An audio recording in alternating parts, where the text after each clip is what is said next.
এনামূলক বিজয়ের আমার কাছে মনে হয় তার আসলে কেস এই যে বিষয়টা রয়েছে সেখানে আসলে আপিল করা, আই থিঙ্ক আমার কাছে এটা মনে হচ্ছে।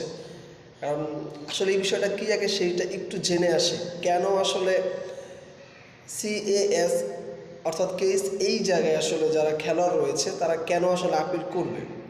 সো আগে সেই বিষয়টুকু বুঝে আসি, এরপর বাকি কথা বলছি।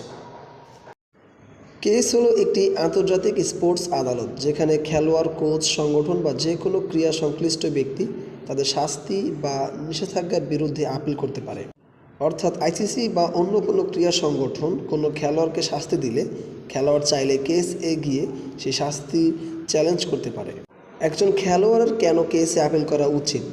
আইসিসি বা বোর্ডের দেওয়া শাস্তি কঠোর মনে হলে, প্রমাণের ত্রুটি ছিল বলে মনে হলে, প্রক্রিয়াগত ভুল প্রমাণ করতে চাইলে কেরিয়ার বাঁচানোর জন্য শেষ চেষ্টা হিসেবে কেসে আপিল করা প্রয়োজন, যা এনামূলক বিজয় বা কিংবা অন্যান্য খেলোয়াড়দের এমনটা করা উচিত। আইসিসি ও কেস।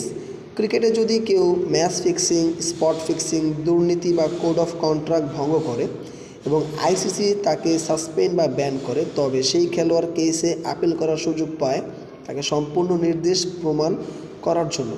সো এনামূলক বিজয় এটা অবশ্যই করা উচিত তাকে নির্দোষ প্রমাণ করার জন্য। এসব কেসের মূল উদ্দেশ্যটা আসলে কি? এই মামলাগুলো দেখা যায় যে আইসিসি যখন ফিক্সিং নিয়ে কোনো সিদ্ধান্ত দেয় সেটা সাধারণত খুব কঠোর হয়। কেস হলো সেই সিদ্ধান্তর পূর্ণ বিবেচনা শেষ সুযোগ। কেস সাধারণত বড় কোনো ভুল না থাকলে আইসিসি এর সিদ্ধান্ত ধরে রাখে বা সামান্য পরিবর্তন করে থাকে। এখন ধরুন আপিল করা হয়েছে বা তার শাস্তি কমানো হয়নি, সেক্ষেত্রে প্রমাণ শক্তিশালী, দুর্নীতি ইচ্ছাকৃত, আইসিসি সঠিক তদন্ত করেছে, শাস্তি কমানো হয়নি, তার মানে এনামূলক বিজয় যদি সত্যি শাস্তিযোগ্য অপরাধ করে থাকে তাহলে সেক্ষেত্রে অবশ্যই তিনি এর আওতার মধ্যেই পড়বে। সো গতকাল আমরা দেখেছি এনামূলক বিজয়কে তিনি একটা লিগেল নোটিশ কিন্তু পাঠিয়েছে বিসিবির কাছে, একবারে তিনি নিজে গিয়ে ধরিয়ে দিয়ে এসেছে এবং তার উকিল যিনি আছে তিনি হয়তো বা এই বিষয় নিয়ে আরও কথা বলবেন। তবে টোটাল বিষয় যেটা বোঝা গেল যে আমার কাছে পার্সোনালি মনে হচ্ছে এনামূলক বিজয় এবং আর যাদের কথা বলা হয়েছে আসলে কে দোষী কিংবা নির্দোষ সেটা তো প্রমাণ করবে হচ্ছে সব কিছু প্রমাণ হওয়ার পর। সো আগে থেকেই তো কাউকে দোষী বলা যাচ্ছে না বা বলা যাবেও না।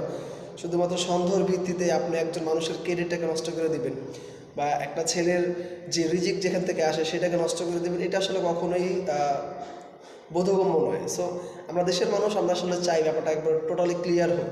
সে দোষী হলে অবশ্যই শাস্তি পাবে, সে যদি নির্দোষ হয়ে থাকে তাহলে অবশ্যই তাকে কিন্তু পুনরায় বিপিএলে সুযোগ করে দেওয়ার জন্য অবশ্যই ব্যবস্থা করতে হবে।